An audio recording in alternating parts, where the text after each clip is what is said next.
put back from the 5th grade into the 4th grade and stayed in that category until I got out of high school. I don't have any college training, but I met a high school teacher who one day changed my life. I was waiting on another student, and when he came in, he said to me, "Young man, go to the board and write what I'm about to tell you." And I said, I can't do that, sir. He said, "Why not?" I said, "I'm not one of your students." He said, "It doesn't matter. Follow my directions now." I said, "I can't do that, sir." He said, "Why not?" I said, "Because I'm educable mentally retarded." And he came from behind his desk and he looked at me. He said, "Don't ever say that again. Someone's opinion of you does not have to become your reality." And as he talked, my heart began to beat fast. Tears began to run down my eyes, and I was in the back just listening to him, because the speech he was giving, that speech was for me. And he said, "Les Brown," he said, "if you want to do anything worthwhile in life, you've got to be hungry." I told Mr. Washington I wanted to become a disc jockey. And so I started working to develop myself. He said, "I want you to practice every day being a disc jockey." I said, "But I don't have any job now." He said, "It doesn't matter." He said that it's better to be prepared for an opportunity and not have one than to have an opportunity and not be prepared.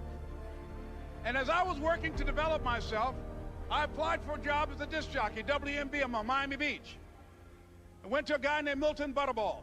I said, "How you doing, Mr. Butterball? I'd like to get a job as a disc jockey." He looked at me, he said, "You have any broadcast background?" I said, "No, sir, I don't." "You have any journalism background?" I said, "No, sir, I don't." He said, "We don't have any jobs available." I said, "Yes, sir." I went back to Mr. Washington and I told him. He said, "Don't take it personally." He said, "Most people are so negative, they will have to say no 7 times before they say yes." He said, "Go back again." So I went back again. I said, "How you doing, Mr. Butterball? My name is Les Brown." He said, "I know what your name is. What do you want?" I said, "I'd like to know whether or not you have any jobs as a disc jockey, sir." He said, "Didn't I just tell you yesterday we didn't have any jobs?" I said, "Yes, sir, but I know whether or not somebody got laid off or somebody was fired, sir." He said, "No one was laid off or fired. Now get on out of here." I came back the next day like I was seeing him for the first time. I said, "Hello, Mr. Butterball, how are you?" He looked at me with rage. He said, "Go get me some coffee."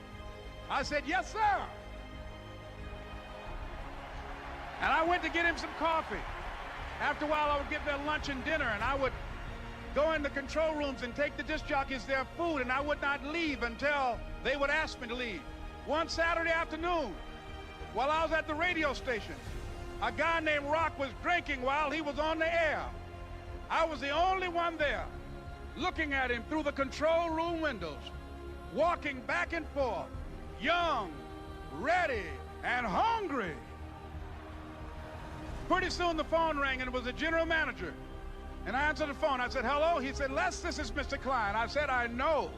He said, "Rock can't finish his program." I said, "I know." He said, "Would you call one of the other DJs in?" I said, "Yes, sir." I hung the phone up. I said, "Now he must think I'm crazy." I called my mom and my girlfriend, Cassandra. I said, "Y'all turn up the radio and come out on the front porch. I'm about to come on the air." I waited for about 20 minutes, and I called him back. I said, "Mr. Klein, I can't find nobody." He said, "Young boy, do you know how to work the controls?" I said, "Yes, sir." He said, "Go in there and don't say nothing here." I said, "Yes, sir."